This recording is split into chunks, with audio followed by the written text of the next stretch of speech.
Դոնալդ Թրամփը հայտարարել է, որ Միացյալ Նահանգների ռազմածովային ուժերը կսկսեն շրջափակել Հորմուզի նեղուց մտնել կամ դուրս գալ փորձող բոլոր նավերը։ Նա նշել է, որ շրջափակումը կսկսվի շուտով եւ այլ երկրներ կմիանան դրան։ Թրամփը նաեւ հրամայել է ռազմածովային ուժերին նույնականացնել եւ կալանել միջազգային ջրերում գտնվող այն նավերը, որոնք Իրանին վճարել են նեղուցով անցնելու համար։ Ցանկացած իրանցի, ով կրակ կբացի մեզ կամ խաղաղ նավերի վրա, ուղիղ դժոխք կուղարկվի, հավելել է Թրամփը։ Ապրիլի 11-ից 12-ին Պակիստանում կայացած Միացյալ Նահանգներ-Իրան բանակցությունների արդյունքներին անդրադառնալով նա ասել է, որ կողմերը չեն կարողացել համաձայնության գալ միջուկային հարցի շուրջ։ Ի պատասխան Իրանի Իսլամական Հանրապետության պահապանների կորպուսը հայտարարել է, որ Իրանը լիակատար վերահսկողություն ունի Հորմուզի նեղուցի նկատմամբ։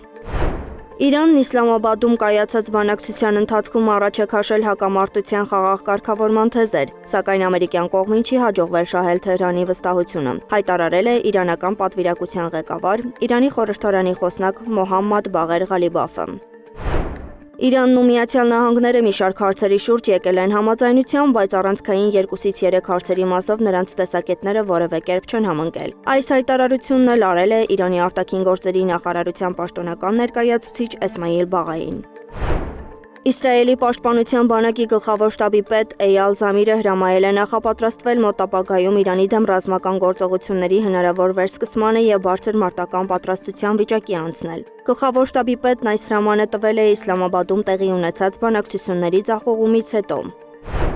Լիբանանի վարչապետ Նավաֆ Սալամը հետաձգել է այցը Վաշինգտոն երկրի անվտանգային մարտահրավերներով պայմանավորված։ Հաշվի առնելով ստեղծված ներքաղաքական վիճակը եւ Լիբանանի ժողովրդի անվտանգությունն ու միասնությունը պաշտպանելու իմ պարտականությունը որոշել եմ հետաձգել իմ այցը, գրել է նա X սոցցանցում։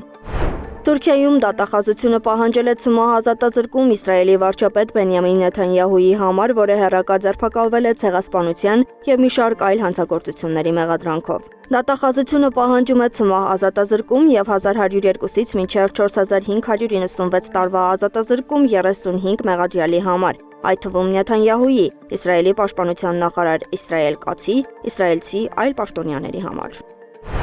Իսպանիայի գյուղերից մեկում այրել են Բենյամին Նեթանյահուի խրտվիլակը։ Հունգարիայում կայացած ընտրությունների արդյունքում Պետեր Մադյարի ընդդիմադիր Տիսա կուսակցությունը կարողացել է ապահովել խորհրդարանական մեծամասնություն։ Վարչապետ Վիկտոր Օրբանը եւ նրա Ֆիդես կուսակցությունը, որոնք իշխանության գլուխ են 16 տարի, արդեն ընդունել են իրենց պարտությունը եւ խոստացել շարունակել իրենց աշխատանքը որպես ընդդիմադիր։ 175-ը 175-ի դիմաց Ռուսաստանն եւ Ուկրաինան գերիների փոխանակում են իրականացրել։ Զարա Սարգսյան, Անահիտ Սարգսյան, Նոնա Գևորգյան, ABC Media։